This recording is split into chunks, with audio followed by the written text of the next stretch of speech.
Cari amici, ben ritrovati nel nostro appuntamento sulla strada del Buon Samaritano, la strada che da Gerusalemme scende verso Gerico. L'abbiamo di fatto percorsa questa strada in tutti questi nostri incontri. Ci siamo soffermati a vedere i vari personaggi e soprattutto abbiamo cercato di seguire ben da vicino il Samaritano, il Buon Samaritano. Abbiamo percorso questa strada in compagnia di Lucia. Lucia Schiavinato, nella sua esperienza di vita, si è presentata come un'immagine del buon samaritano. E però ce lo siamo detti, dietro quel samaritano o dentro quel samaritano c'è qualcosa di più grande, di un amore umano, di una filantropia.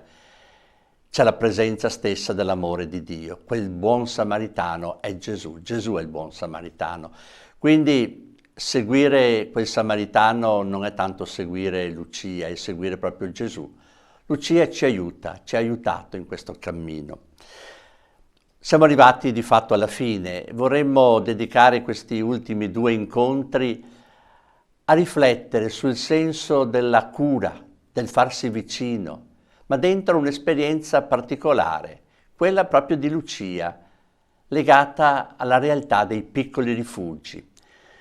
Nell'ultimo incontro abbiamo visto il samaritano condurre quel povero malcapitato che lui ha raccolto, dopo averlo così curato, aver dato a lui le prime cure, lo porta nell'albergo. L'albergatore lo accoglie, quell'albergo che allora poteva avere anche compiti quasi di pronto soccorso, di ospedale, diremmo oggi. Il termine bello è che albergatore si dice pandocheo, colui che accoglie tutti. L'albergo è il luogo dove si accolgono tutti. Ed ecco che è bello allora vedere in quell'albergo che accoglie tutti la storia dei piccoli rifugi inventati da mamma Lucia, luoghi di accoglienza. Quando il samaritano conduce il povero malcapitato che lui così ha curato con l'olio, con il vino, fasciandolo, dopo quel primo pronto soccorso, il Vangelo dice che il samaritano si era preso cura di lui e adesso lo porta in un luogo dove un altro si prenderà cura. Ecco, è proprio questa parola cura che vorremmo accendere nella nostra meditazione oggi. Curare è un termine importantissimo nel Vangelo e curare si dice nella lingua greca in cui il Vangelo è scritto, si dice terapeuein, è la terapia. Gesù curava. Noi in maniera più sbrigativa traduciamo tante volte Gesù guariva, è vero, tante volte Gesù guariva. Uno era cieco e poi improvvisamente ci vede, uno era zoppo e poi subito cammina. Però molte volte il Vangelo usa un altro verbo per dire questa azione di Gesù, non il verbo iastai, che vuol dire guarigione, nel senso di una realtà improvvisa, di un dono improvviso di guarigione, ma molte più volte usa il termine terapeuin. Gesù curava i malati. Potremmo pensare i malati restavano tali, forse con le loro patologie, con le loro infermità, però Gesù si era fatto vicino a loro, li aveva ascoltati, li aveva accolti e questo ci fa capire allora che la terapia è molto più grande di una somministrazione di farmaci.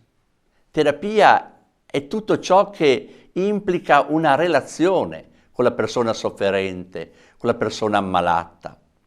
La terapia dice sollecitudine, dice premura, dice interesse per qualcuno.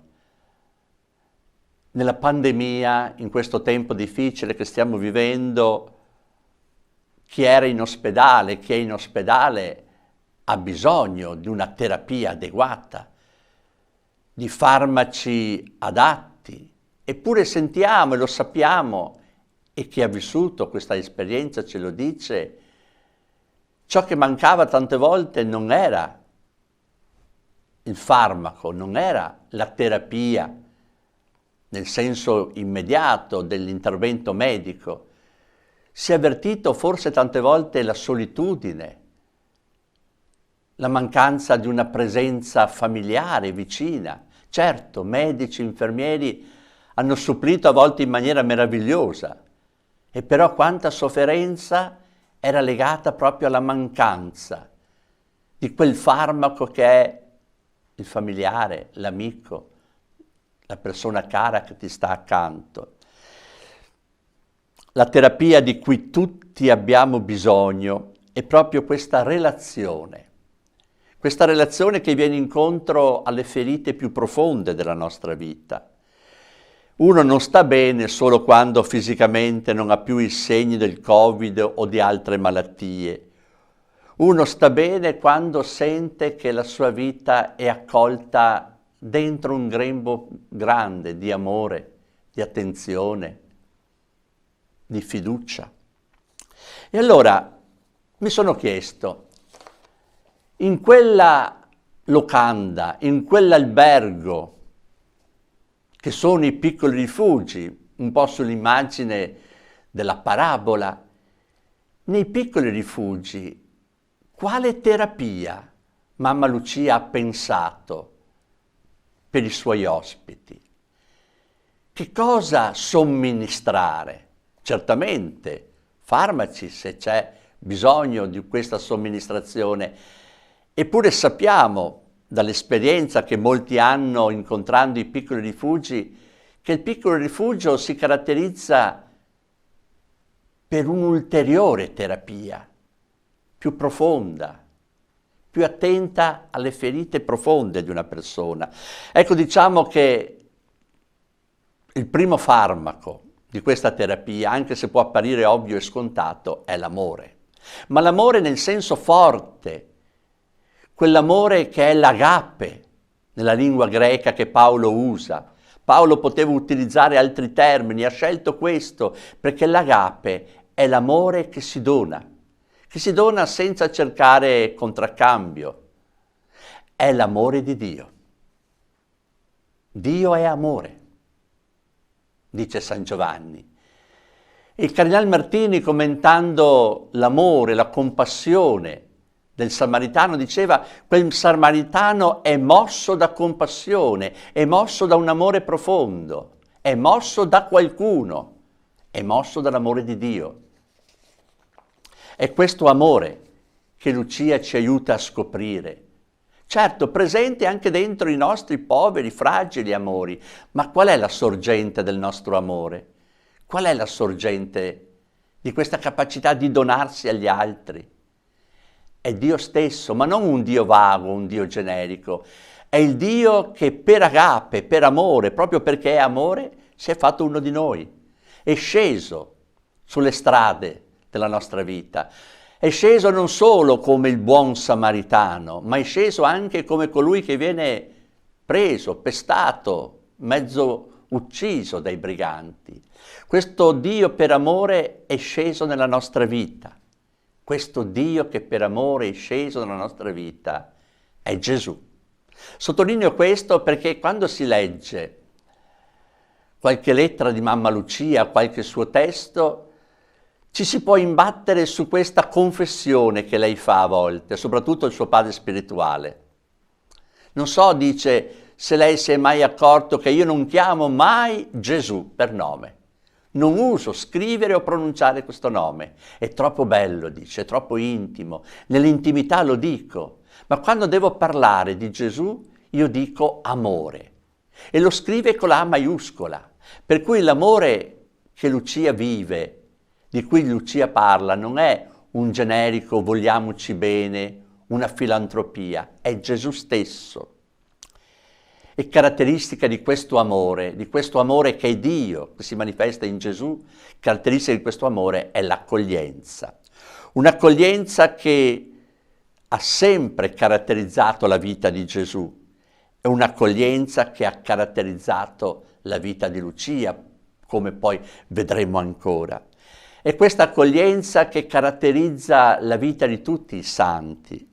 C'è una piccola grande santa che tante volte ricordo E ricorderemo fra poco, perché ci sarà il centenario della sua morte il prossimo anno, una suora infermiera, Santa Maria Bertilla Boscardin, è morta nel 1922 nell'ospedale di Treviso. Lucia ha 22 anni, non so se l'abbia conosciuta, si siano incontrate. Certamente Bertilla ha lo stesso cuore, ha la stessa pasta di Lucia, questa capacità di accogliere. Bertilla è una donna molto umile, molto semplice, eppure ha una capacità di accoglienza grandiosa. Gli ammalati dicevano di lei: basta vederla per sentirsi bene. È lo sguardo stesso, già ne abbiamo meditato su questo sguardo nel passato, è lo sguardo stesso che accoglie.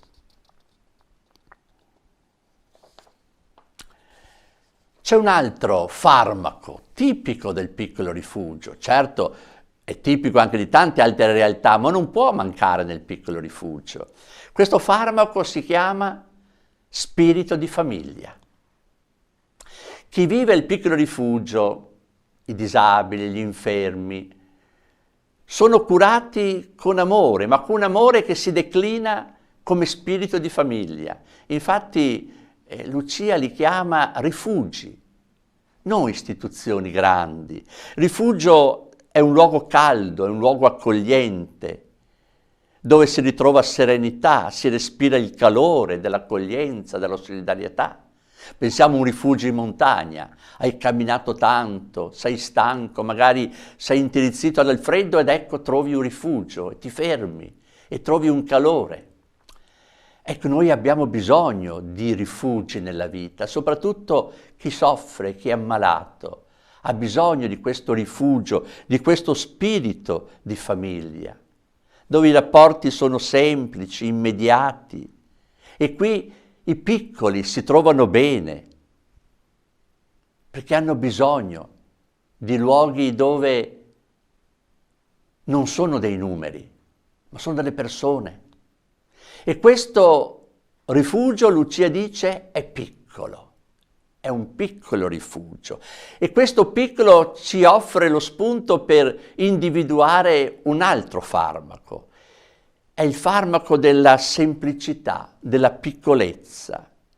Vedete, tutto ciò che è piccolo è conforme allo stile di Dio. Dio del resto ha un difetto, ama tutto ciò che è piccolo. Conosce i numeri piccoli. Qualcuno ha detto Dio sa contare fino a 1.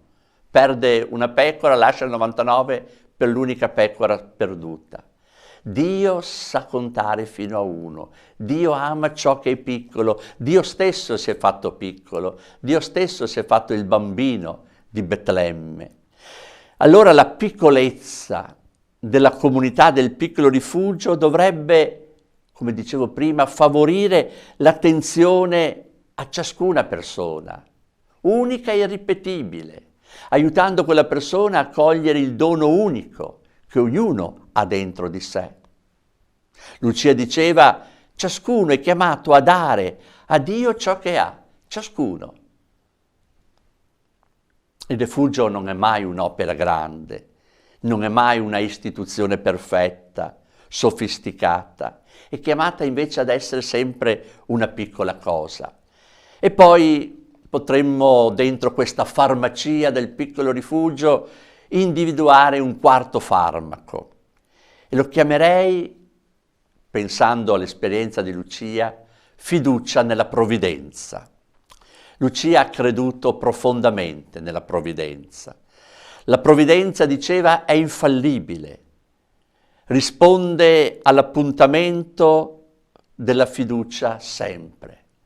La provvidenza risponde all'appuntamento della mia fiducia. Affidarsi alla provvidenza non significa vivere in maniera superficiale, ma significa non vivere nella preoccupazione. Cioè non essere occupati prima da paure, da timore, essere occupati, ma non preoccupati. La fiducia in Dio sa cogliere le 1000 attenzioni che Lui sa porre nella nostra vita concreta. La fiducia nella provvidenza e cogliere ogni persona come un dono che il Signore pone nel nostro rifugio. Se quella persona viene nel rifugio, se quella persona ha incontrato la mia strada, c'è un motivo, è la provvidenza che me lo manda. La fiducia nella provvidenza ci aiuta a scoprire e a vivere la gratuità. Tutto dobbiamo accogliere come dono gratuito della tenerezza di Dio. Fiducia nella provvidenza è vivere il momento presente, l'unico momento che noi abbiamo a disposizione, ma è l'unico momento in cui Dio è presente, in ogni momento è presente. E ultimo, potremmo dire farmaco, ma non ultimo di importanza assolutamente, che caratterizza la terapia dei piccoli rifugi, è l'Eucaristia. È una componente essenziale. Insieme all'accoglienza delle persone fragili, nella finalità del piccolo rifugio c'è l'incontro con Gesù nell'Eucaristia. Lucia diceva portare gli ammalati all'Eucaristia e portare l'Eucaristia agli ammalati. Lucia non ha mai immaginato un piccolo rifugio senza l'Eucaristia. Già nell'embrione del piccolo rifugio, lì nel campiello di San Donà di Piave, una stanza era stata adibita a cappella. La carità, l'agape, l'amore trova la sua sorgente proprio lì nell'Eucaristia. Che cos'è l'Eucaristia? È la presenza reale di Gesù, ma una presenza nascosta in una realtà fondamentale, il pane. Il pane non serve ad essere ammirato, a essere esposto. Il pane serve ad essere mangiato, ci si nutre di quel pane. E allora nutrendoci dell'Eucaristia diventiamo capaci di amare come Gesù. Ma quel pane spezzato richiama anche i corpi, le anime spezzate, fragili, di tanti fratelli e di tante sorelle che incontriamo nella nostra vita e che i rifugi raccolgono. La presenza eucaristica porta all'adorazione. Lucia passava le notti in adorazione. Nei piccoli rifugi gli ospiti vivono momenti di adorazione. Cosa vuol dire adorazione se non stare alla presenza di colui che non viene mai meno? Io sono con voi fino alla fine dei tempi, diceva Gesù. Se sto davanti all'Eucaristia è proprio perché sto davanti al sole. È un sole che mi illumina, che mi riscalda il cuore, solamente dicendomi guarda, io ci sono.